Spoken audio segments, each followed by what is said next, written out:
پیارے امیر اہل سنت، ہمارے یہاں پنجاب میں یہ نظام رائج ہے کہ جب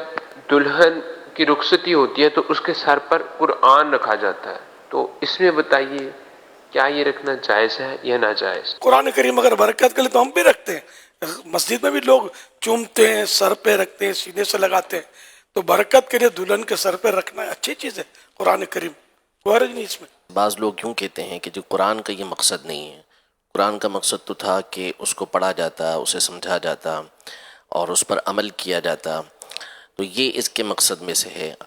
تو ایک تو یہ، دوسرا یہ کہ جیسے آپ نے فرمایا کہ ایک اچھا کام ہے، بھلائی والا کام ہے، اس میں کوئی خرابی نہیں ہے، لیکن اگر اسی کو کوئی یوں پیش نظر رکھ کر کہے کہ جی اس کے ساتھ جو ہے وہ بے پردہ عورتیں بھی قریب میں موجود ہوتی ہیں، یا وہاں پر کچھ دیر پہلے گانے چلے ہوتے ہیں، تو یہ سارے کام ہو رہے ہیں، اور بس جو ہے نا وہ دلہن کو رخصت کر کے سائے کے اندر اپنے دل کو منا لیے کہ ٹھیک ہے ہم قرآن کے سائے کے اندر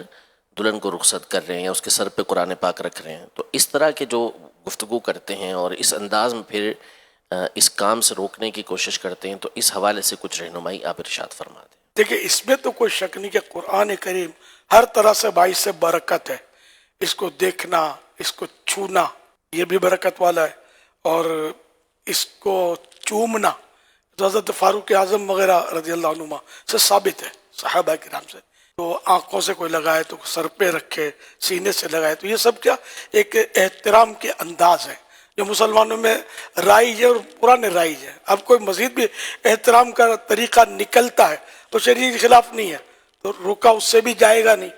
درست ہوگا۔ یوں مطلب قرآن کریم میں ہے تو برکت، شفاء للناس، اس میں لوگوں کے لیے شفا ہے، یہ بھی ہے، اور بے شک اس کو پڑھنا بھی چاہیے، اس کو عمل بھی اس پہ کرنا چاہیے، اس سے تو کوئی بھی انکار نہیں کر سکتا، تو ہے ہمارا قرآن کریم تو رہنما ہے۔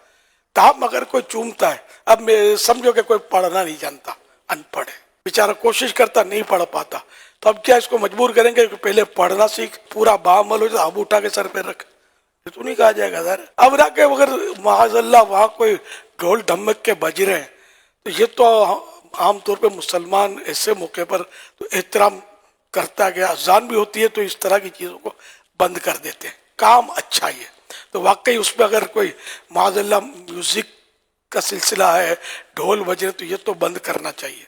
احترام کے لیے بھی، اور یہ ایسا بند کرنا چاہیے کہ ہمیشہ کے لیے بند کرنا چاہیے کہ تو ہیں گناہ کے کام، چاہے خوشی کے موقع پر آپ ڈھول بجائیں یا غم کے موقع پر، ہے تو گناہ کا کام، یہ تو نہیں ہونا چاہیے۔ اسی طرح بے پردگی یہ تو نہیں ہونی چاہیے، چاہے شادی میں ہو یا موت میت میں ہو،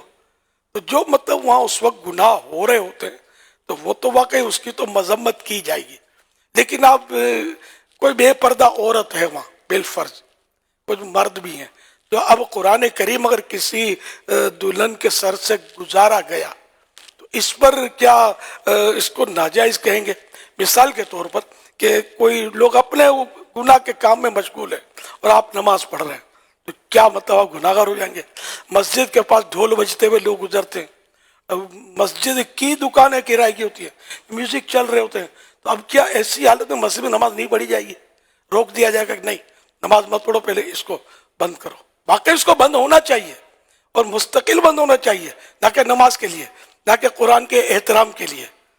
بند ہونا ہی چاہیے۔ لیکن اب ہر گھر میں میوزک چل رہا ہوتا ہے، گانے بج رہے ہوتے ہیں، قرآن کریم میں تشریف فرما ہوتا ہے، تو یہ تھوڑی کہا جائے گا اب قرآن کریم یہاں مت رکھو، گھر میں قرآن شریف تو ہوتا ہے تو گانے بھی بج رہے ہوتے ہیں، غلط ہو رہا ہوتا ہے،